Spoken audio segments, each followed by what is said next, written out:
Okay, तो अब हम बात करते हैं अल्कोहल को बनाने की विधियाँ। हमने पिछले लेक्चर में हमारी 4 विधियाँ पढ़ ली थी। पहली हमने बात की थी एल्कीन के जलयोजन द्वारा, दूसरी ऑक्सीमर्क्यूरीकरण, विमर्क्यूरीकरण, उसके बाद में हमने पढ़ा हाइड्रोबोरीकरण, उसके बाद में हमने कौन सी रिएक्शन पढ़ी, हाइड्रोबोरीकरण, और चौथी पढ़ी ग्रिग्नार्ड अभिकर्मक द्वारा। अब हम जो 5th रिएक्शन पढ़ेंगे, हम जो नेक्स्ट रिएक्शन पढ़ते हैं वो नेक्स्ट रिएक्शन की हम बात करते हैं फ्रॉम हेलो एल्केन। हम किससे पढ़ेंगे, फ्रॉम हेलो एल्केन। बात करते हैं हेलो एल्केन कैसे होते हैं, RX।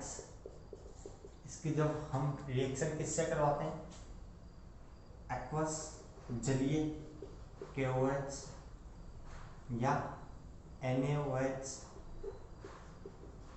या फिर मैं क्या कह दूं कि हम क्या ले रहे हैं, मॉइस्ट Ag2। ध्यान रखना इस चीज को मैंने क्या लिखा है, नम। मैं क्या लिख रहा हूं, नम सिल्वर ऑक्साइड लेते हैं तो हमारा क्या मिलता है हमको, सबसे अल्कोहल। कि इनमें से आपको कुछ भी मिल सकता है, इन तीनों में से आपको कुछ भी मिल सकता है। अब मैं बात करूंगा, मैंने यहाँ मोस्ट के आगे लिखी है, ये ध्यान रखना इन चीजों को कि ये क्या है, कंडीशन क्या होनी चाहिए कि जलीय NaOH या जलीय KOH होने चाहिए। अगर जलीय के स्थान पर हमारे पास कैसे KOH होंगे, अगर हम बात करते हैं अल्कोहली KOH, अल्कोहली NaOH होंगे तो एल्कीन का फॉर्मेशन होता है, और ये मोइस्ट की जगह क्या हो जाए, नम की जगह क्या हो जाए, ड्राई शुष्क Ag2O, शुष्क सिल्वर ऑक्साइड होगा तो ईथर का निर्माण होता है। लेकिन हमें किसका निर्माण करना है, अल्कोहल का फॉर्मेशन करना है। इसलिए हम क्या कहते हैं कि एल्किल हैलाइड की अभिक्रिया जलीय KOH, जलीय NaOH या नम Ag2O सिल्वर ऑक्साइड से करवाने पर हमें अल्कोहल प्राप्त होते हैं। देखिए जैसे इसके भी कुछ एग्जांपल दो चार जो भी हम पहले पढ़ के आ चुके हैं, ये पिछली क्लासों में हमने पढ़ा है कि ये SN1 रिएक्शन के 3 होती है, CH3 CH2 Cl या Br, जो भी हम लेते हैं। इसकी रिएक्शन में किससे कराता हूँ, जलीय KOH से। जब हम इसकी रिएक्शन कराएंगे तो हमें क्या प्राप्त होता है, अल्कोहल प्राप्त होता है। हमें क्या ऑब्टेन होता है, अल्कोहल प्राप्त होता है, कोई दिक्कत। जब हम यहाँ बात करते हैं रिएक्शन मैकेनिज्म की, तो मैं बात करता हूँ कि यहाँ हमारी कौन सी क्रियाविधि संपन्न होती है, SN1 मैकेनिज्म। कौन सी मैकेनिज्म होती है, SN1 मैकेनिज्म होती है। और SN1 के लिए हम क्या कहते हैं कि हमारा रिएक्टिविटी ऑर्डर क्या है, 3 degree, 2 degree and 1 degree. Alkyl halide का, हमारा एल्किल हैलाइड का क्रियाशीलता का क्रम हमेशा क्या होता है, SN1 के लिए 3 डिग्री, 2 डिग्री और 1 डिग्री। कोई दिक्कत, हाँ। नेक्स्ट बात करेंगे,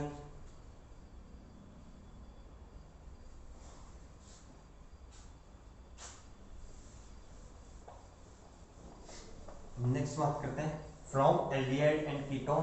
क्या कहेंगे हम कि एल्डिहाइड और कीटोन के रिडक्शन से हमें क्या ऑब्टेन होते हैं, अल्कोहल प्राप्त होते हैं। हम क्या बात करते हैं कि जब एल्डिहाइड और कीटोन का क्या करवाते हैं, अपचयन करवाते हैं, तो हमें क्या प्राप्त होंगे, हमें अल्कोहल प्राप्त होते हैं। अब देखिए बात करते हैं जब इनका अपचयन करवाया जाता है, एल्डिहाइड और कीटोन का अपचयन की हम बात करेंगे।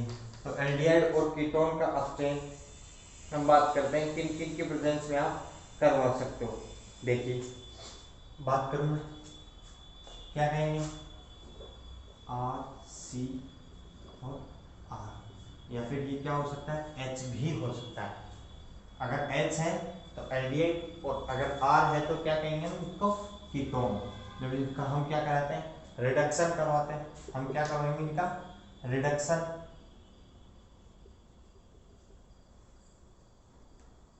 देखिए तो हमें क्या ऑब्टेन होता है,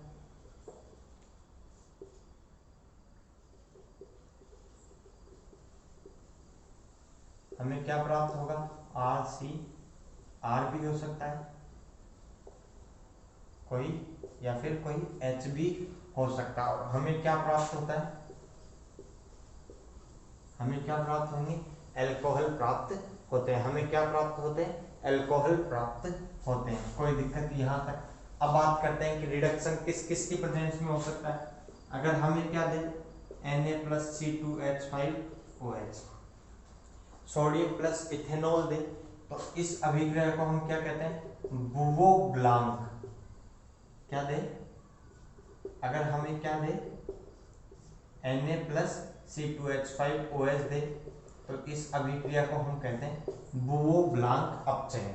इसके अलावा आपको लिथियम एल्यूमिनियम हाइड्राइड दे सकता है, या मैं बात करूं सोडियम बोरोहाइड्राइड भी वो आपको दे सकता है। इन तीनों में से कोई सा भी रिड्यूसिंग एजेंट आपको दिया हो सकता है।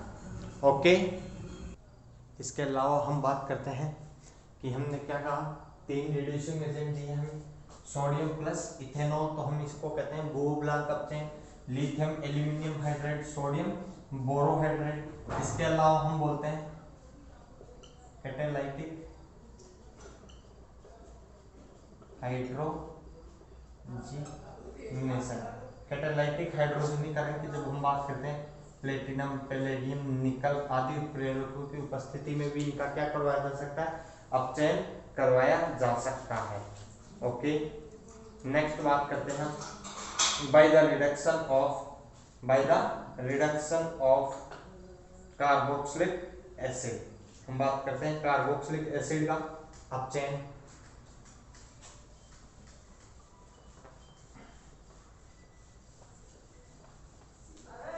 नेक्स्ट रिएक्शन हम क्या पढ़ेंगे,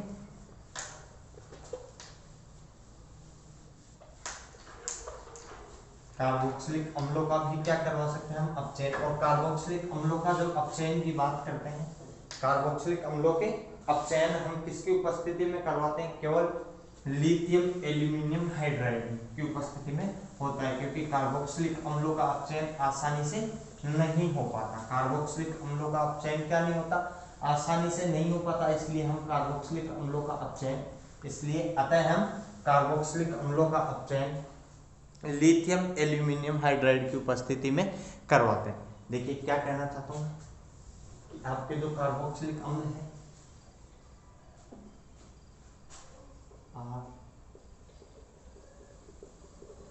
इनका अपचयन हम किसकी उपस्थिति में करवाते हैं, लिथियम एल्यूमिनियम हाइड्राइड।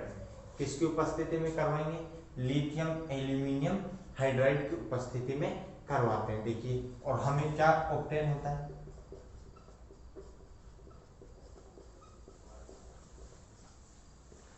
हम क्या कह रहे हैं कि हम कार्बोक्सिलिक अम्लों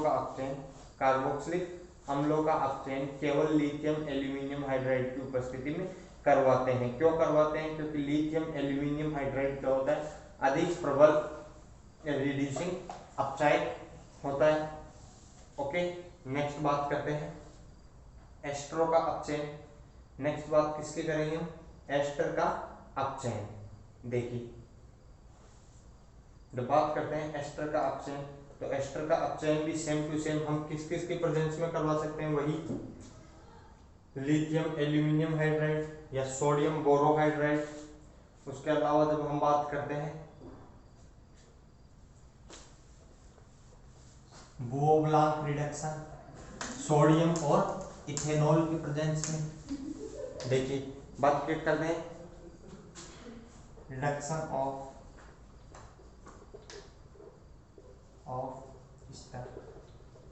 स्तर का अपचयन द्वारा। इसका अपचयन हम किस किस की उपस्थिति में करवा सकते हैं, रिडक्शन। जब हम बात करते हैं तो क्या ऑब्टेन होता है, हमें RCH2OH प्लस R-OH, हमें 2 उत्पाद प्राप्त होते हैं, और दोनों उत्पाद ही कैसे प्राप्त होते हैं, अल्कोहल के रूप में प्राप्त होते हैं। हमें दोनों उत्पाद ही कैसे प्राप्त होंगे, अल्कोहल प्राप्त होते हैं। अब हम बात करते हैं इसका रिडक्शन हम lithium aluminium hydride, sodium borohydrate या प्लस C2H5OH, इसको तो हम क्या कहते हैं, इसे हम क्या कहते हैं, बुओ ब्लांक अपचेन। क्या कहते हैं, बुओ ब्लांक अपचेन, या हम क्या लेते हैं, रूथेनियम, या हम क्या ले लेते हैं इसमें, रूथेनियम,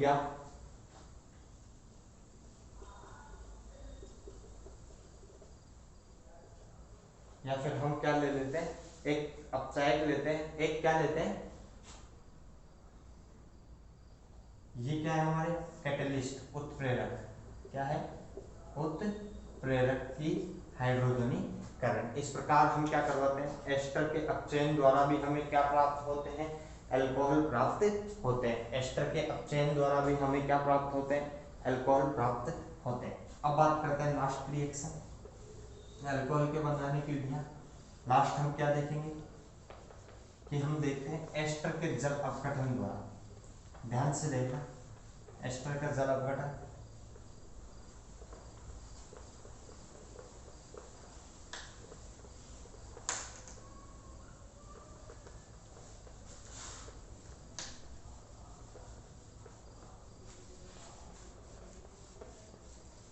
और जब हम इसकी मैकेनिज्म कहाँ देखेंगे, जब हम एस्टर पढ़ेंगे तब इसकी मैकेनिज्म देख लेंगे।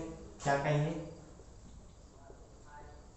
हाइड्रोलाइसिस ऑफ एस्टर, हम क्या कहते हैं, एस्टर के जल अपघटन द्वारा।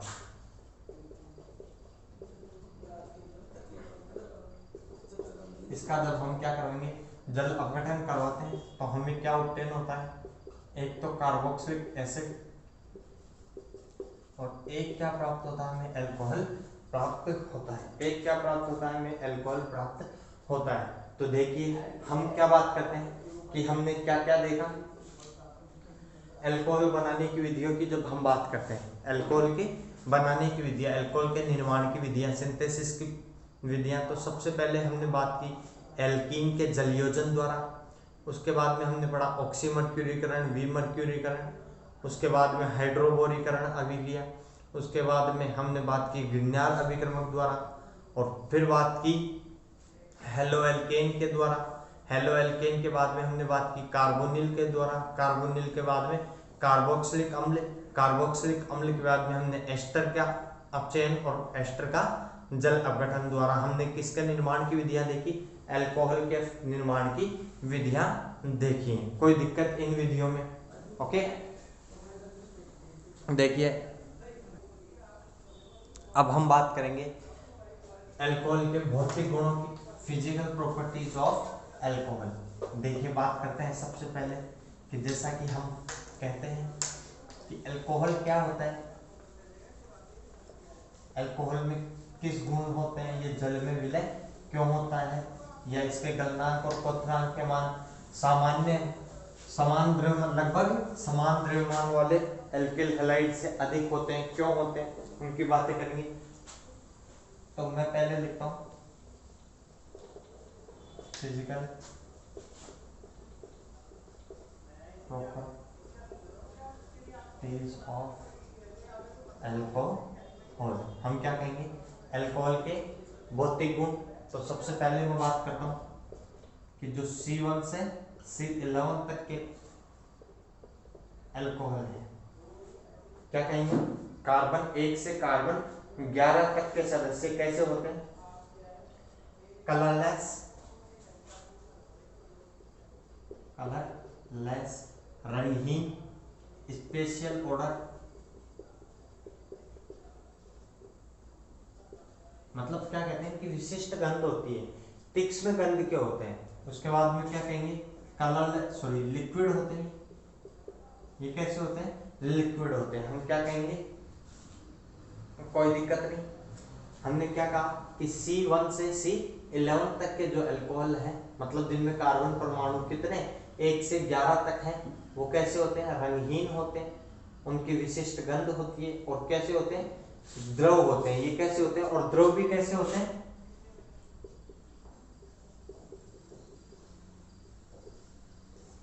द्रव भी कैसे हैं हमारे, वाष्पशील वोलेटाइल नेचर के द्रव होते हैं। ओके, यहां तक कोई दिक्कत नहीं। इसके बाद में जब हम बात करते हैं कि C12 या हाइयर, क्या कहते हैं, कार्बन 12 से या उससे ज्यादा कार्बन अगर किस में उपस्थित है, अल्कोहल में, तो वो वैक्स लाइक सॉलिड होते हैं। किसके जैसे ठोस होते हैं, मोम के जैसे। वो कैसे होते हैं, सॉलिड तो होते हैं, लेकिन किसके जैसे ठोस कह सकते हैं हम, मोम के समान ठोस कहते हैं। देखिए हम क्या बात करते हैं कि कार्बन 1 से कार्बन 11 तक के अल्कोहल के सदस्य क्या कहेंगे हम, कि द्रव होते हैं, रंगहीन होते हैं, और बात करते हैं इनके विशिष्ट गंध होती है। इनकी गंध कैसी होती है, विशिष्ट गंध होती है, कोई दिक्कत यहां तक। अब हम बात करते हैं कि इनके सेवन से, जब हम बात करते हैं कि अल्कोहल के सेवन से हमारा क्या होता है, केंद्रीय तंत्रिका तंत्र को प्रभावित करते हैं। ये किसको प्रभावित करते हैं, हमारे केंद्रीय तंत्रिका तंत्र को प्रभावित करते हैं। इससे हमारी जो गतिविधियां होती है उनमें क्या होती है, कमी आ जाती है, हमारी गतिविधियां क्या हो जाती है, कम पड़ जाती है। ओके, कोई दिक्कत नहीं। हम बात करते हैं कि अगर मेथनॉल की बात कर लूं मैं, इसमें अगर मैं किसकी बात करूं, मेथनॉल, अगर हम मेथनॉल का सेवन करते हैं तो ये क्या हमारी अंधेपन का कारण बन सकता है, कि हम अगर मेथनॉल का सेवन करते हैं तो हम क्या हो सकते हैं, अंधे भी हो सकते हैं। हम क्या हो सकते हैं भाई, अंधे भी हो सकते हैं, कोई दिक्कत। इसके बाद में मैं बात करूंगा कि इनके भौतिक गुण, ये चीजें समझ में, ये चीज समझ में कि मेथनॉल के सेवन से हम क्या हो सकते हैं, अंधे भी हो सकते हैं। ये केंद्रीय तंत्रिका तंत्र को क्या कर देते हैं, कम कर देते हैं उससे। अब बात करते हैं नेक्स्ट कि हम क्या कहेंगे कि अणुभार बढ़ने के साथ साथ, अणुभार बढ़ने के साथ साथ क्या होता है, जैसे जैसे अणुभार बढ़ता है वैसे वैसे इनके बॉइलिंग पॉइंट के मान क्या होते जाते हैं, बढ़ते जाते हैं। क्या मतलब कि जैसे बात करूं कि हमारे 3 अल्कोहल हैं, मिथेनॉल, इथेनॉल और प्रोपेनॉल। हमने क्या लिए, 3 अल्कोहल लिए, मिथेनॉल, इथेनॉल और प्रोपेनॉल। तो देखिए क्या बात करते हैं कि इन तीनों में अणुभार किसका ज्यादा, प्रोपेनॉल का, फिर इथेनॉल, फिर मिथेनॉल। तो हम क्या कहेंगे कि सबसे ज्यादा बॉइलिंग पॉइंट, मतलब क्वथनांक का बढ़ता हुआ क्रम क्या, घटता हुआ क्रम क्या हुआ, ये चीज समझ में कि हम क्या कहते हैं यहाँ पे कि जैसे जैसे क्या होता जाता है, जैसे जैसे अणुभार बढ़ता जाता है, जैसे जैसे क्या बढ़ते जाते हैं, अणुभार बढ़ते जाते हैं, वैसे वैसे बॉइलिंग पॉइंट का मान क्या होता जाता है, बढ़ता जाता है। इसी के बाद में एक और इसी में लिखेंगे, छोटी सी बात और कर लेते हैं कि अगर क्या है, मोलिकुलर मास सेम, क्या कहूंगा मैं, मोलिकुलर मास क्या है, सेम, देन ब्रांचिंग, देन क्या कहूंगा मैं कि ब्रांचिंग इंक्रीजेस। हम क्या कहेंगे कि शाखन बढ़ने के साथ साथ क्या होता है, बॉइलिंग पॉइंट या क्वथनांक का मान कम होता है। मतलब समझेंगे इस चीज का कि देखिए एग्जांपल देखता हूं वापस वही कि मैं दो एग्जांपल लेता हूं। मैं क्या लेता हूं, 2 एग्जांपल लेता हूं।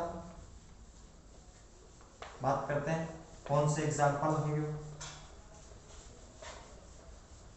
ठीक, जैसे हम बात करते हैं 2 एग्जांपल्स की, कि एक एग्जांपल लेते हैं हम CH3 CH2 CH2 और OH, और एक एग्जांपल लेता हूं CH3 CH OH and CH3। हम बात करते हैं दोनों एग्जांपलों में हमने क्या देखा कि यहाँ कोई ब्रांचिंग नहीं है, और ये क्या है, ब्रांच है। यहाँ पे क्या हो रही है, एक ब्रांच शाखा है, यहाँ किसी प्रकार की शाखा नहीं है। पहले हम देखेंगे कि क्या नंबर ऑफ कार्बन एटम या मोलिकुलर मास सेम है, तो क्या देखेंगे कि 3 कार्बन, हमने क्या देखा, 3 कार्बन और कितने हाइड्रोजन है, 3 3 6 और 4 10, C3 सॉरी 3 और 4 8, C3 HN और O। हमने क्या कहा, क्या हमारे पास 8, यहाँ पे भी 8 हाइड्रोजन, यहाँ पे भी 8 हाइड्रोजन, यहाँ पे भी एक ऑक्सीजन, 3 कार्बन और 3 कार्बन। मैं क्या कह रहा हूं, दोनों के लिए मोलिकुलर मास तो सेम, दोनों के लिए क्या है, अणुभार का मान तो समान है, लेकिन यहाँ कोई ब्रांचिंग नहीं है, यहाँ ब्रांचिंग है। इसलिए मैं क्या कह दूंगा कि 1 नंबर का बॉइलिंग पॉइंट 2 नंबर से ज्यादा होगा। 1 नंबर का बॉइलिंग पॉइंट क्या होगा, 2 नंबर से ज्यादा होगा। इसका मतलब क्या है कि क्वथनांक का मान, सॉरी शाखन का मान बढ़ने के साथ साथ क्या हुआ, हमारे बॉइलिंग पॉइंट का मान कम होता जाता है। अब देखेंगे क्या, एक एग्जांपल लेते हैं, बड़ा सारा एग्जांपल जिसमें सारे एग्जांपल आएंगे, उसके आधार पर हम बताएंगे कि किसका बॉइलिंग पॉइंट ज्यादा होगा सबसे, और किसका बॉइलिंग पॉइंट सबसे कम होगा। देखिए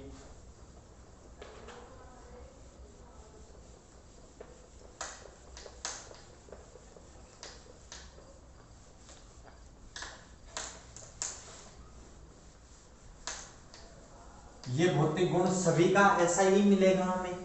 ये क्या कि जो हम बात करते हैं गलनांक या क्वथनांक की बात करेंगे जब भी, तब हमें यही एग्जांपल या फिर यही रीजन लगाना रहता है कि जिसका अणुभार ज्यादा होता है उसका गलनांक या क्वथनांक के मान भी क्या होते हैं, अधिक होते हैं। और अगर समान अणुभार है, यदि क्या है समान अणुभार वाले यौगिक है, तो उनके लिए हम देखते हैं ब्रांचिंग, जिसमें शाखन का मान अधिक, उसके लिए गलनांक या क्वथनांक के मान क्या होते हैं, कम होते हैं। ठीक है, दोनों बातें समझ में आती है हमें। ठीक है, क्वेश्चन क्या है हमारा, निम्न को गलनांक के बढ़ते क्रम में व्यवस्थित कीजिए। निम्न को गलनांक के बढ़ते क्रम में व्यवस्थित कीजिए। अब जैसे मैं लिखता हूं, एग्जांपल है हमारे, पहला CH3OH, दूसरा CH3CH2OH, तीसरा मैं क्या लिखता हूं, CH3CH2CH2OH, चौथा एग्जांपल हम लिखते हैं, fourth example CH3CH2CH2CH2OH, fifth example हम लिखते हैं CH3CH2OH, 4 कार्बन। ओके, इसके बाद में सिक्स्थ एग्जांपल में लिखता हूं CH3CHOH and CH3। Sixth example हम लिखते हैं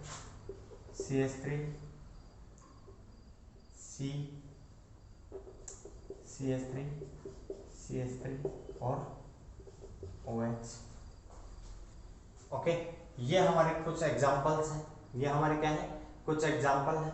अब हम बात करते हैं कि इन एग्जांपल्स में हम क्या देखेंगे कि सबसे ज्यादा बॉइलिंग पॉइंट किसका है और सबसे कम बॉइलिंग पॉइंट किसका है। तो देखिए, सबसे पहले हमारा फर्स्ट रूल क्या था, फर्स्ट रूल में हम क्या कहते हैं कि जहां मोलिकुलर मास ज्यादा, जिसका क्या मोलिकुलर मास ज्यादा, सबसे ज्यादा बॉइलिंग पॉइंट उसका होगा। ओके, तो हम देखते हैं मोलिकुलर मास की जब बात करेंगे, मोलिकुलर मास की जब हम बात करते हैं तो देखिए 1 2 3 4 कार्बन, 1 2 3 4 कार्बन, 1 2 3 और 4 कार्बन। वही 4 कार्बनों के साथ कितने हाइड्रोजन, 10 हाइड्रोजन और 1 ऑक्सीजन। सेम टू सेम इसके लिए और इसके लिए, तीनों के लिए मोलिकुलर मास का मान क्या है, सेम है। जब मोलिकुलर मास का मान सेम है, जब किसका मान सेम है, मोलिकुलर मास का मान सेम है, अणुभार समान है, तो हम क्या देखते हैं सबसे ज्यादा शाखन किसमें, इसमें, तो इसका क्वथनांक का मान सबसे कम, और सबसे ज्यादा किसका होगा, 4 नंबर का, 4 के बाद में 5 और 5 के बाद में 6। अब आते हैं 3 कार्बन वाले, 1 और 2, इन दोनों में ज्यादा किसका होगा, 3 का। क्यों ज्यादा होगा, 3 का ज्यादा क्यों हुआ, और दोनों को 6 कर दिया क्या, इसको 7 करो भाई। ठीक है, हम क्या बात करते हैं कि दोनों, क्या कह रहे थे, दोनों में कितने कार्बन, 3 कार्बन और 8 हाइड्रोजन, एक ऑक्सीजन, लेकिन शाखन किसमें ज्यादा, इसमें ज्यादा, तो इसका क्या होगा, कम होगा। उसके बाद में 2 कार्बन वाला और फिर 1 कार्बन। ये किसका क्रम आ गया हमारा, ये किसका क्रम है, क्वथनांक है, बढ़ते हुए क्रम में हमने क्या कर दिया, इसको व्यवस्थित कर दिया। हमने क्या किया, क्वथनांक के बढ़ते हुए क्रम में व्यवस्थित कर दिया। अब देखिए नेक्स्ट बात करते हैं इसी में कि हम बात करेंगे कि जो लगभग समान अणुभार वाले एल्किल हैलाइडों से, लगभग समान अणुभार वाले एल्किल हैलाइडों से अल्कोहल्स के क्वथनांक के मान क्या होते हैं, अधिक होते हैं। उसका रीजन क्या है कि इनमें क्या उपस्थित होते हैं, हाइड्रोजन बंध उपस्थित होते हैं। अल्कोहल में क्या कहेंगे हम कि अल्कोहल में हाइड्रोजन बंध उपस्थित होते हैं। हाइड्रोजन बंध क्या होता है उसकी थोड़ी सी बात कर लेते हैं। हाइड्रोजन बंध की हम थोड़ी बहुत बात करेंगे कि हाइड्रोजन बंध होते क्या है। तो देखिए सबसे पहले क्या कहते हैं हाइड्रोजन बंध कि अधिक विद्युत ऋणी तत्व, अधिक विद्युत ऋणी तत्व, अधिक विद्युत ऋणी तत्व में कौन कौन आते हैं, फ्लोरीन, ऑक्सीजन और नाइट्रोजन। किस किस की बात की हमने, फ्लोरीन, ऑक्सीजन और नाइट्रोजन। ये क्या करते हैं, फ्लोरीन, ऑक्सीजन, नाइट्रोजन क्या करते हैं, किसका, सॉरी, ये क्या करते हैं, हाइड्रोजन के साथ क्या प्रदर्शित करते हैं, 2 प्रकार से बंधन बनाते हैं। ये क्या करते हैं, हाइड्रोजन से 2 प्रकार से बॉन्ड बनाते हैं, एक तो अंतराण्विक और एक अंतःआण्विक। बात करते हैं अंतराण्विक या अंतःआण्विक का मतलब क्या है। ठीक है, हमने क्या कहा कि हाइड्रोजन बंध कितने प्रकार के हो गए, 2 प्रकार के हो गए। हाइड्रोजन बंध कितने प्रकार के हो गए, 2 प्रकार के हो गए। 2 प्रकार से कौन से कहूंगा मैं कि एक तो मैं कहता हूं अंतराण्विक या अंतराणुक हाइड्रोजन बंध और एक कहेंगे हम क्या, अंतः अणुक हाइड्रोजन बंध। देखिए क्या अंतर है अंतराणुक हाइड्रोजन बंध और अंतःअणुक हाइड्रोजन बंध। अंतराणुक तो क्या होता है, 2 अलग अलग अणुओं के मध्य बंध होता है। क्या, जैसे बात करें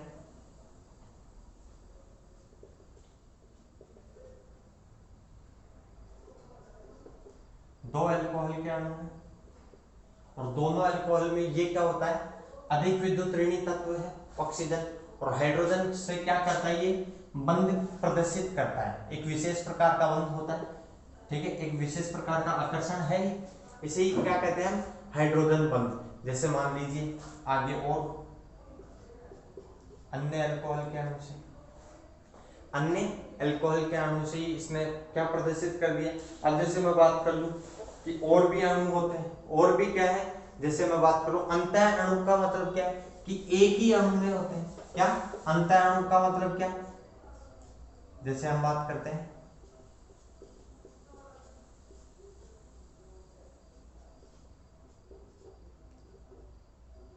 हम क्या कहते हैं, अंतः अणु का मतलब क्या है कि एक ही, अंतः अणु का मतलब क्या है कि एक ही अणु में क्या होते हैं, एक ही अणु में दोनों ऑक्सीजन और हाइड्रोजन है, इन दोनों के मध्य आकर्षण बल होता है। इसको हम क्या कहते हैं, अंतः अणुक हाइड्रोजन बंध। अंतः अणुक हाइड्रोजन बंध क्या कि एक ही अणु है, यहाँ क्या होते हैं, भिन्न भिन्न प्रकार के अणु होते हैं। हम बात ये नहीं करेंगे, हम तो ये कहते हैं कि अल्कोहल के, क्या कहूंगा मैं,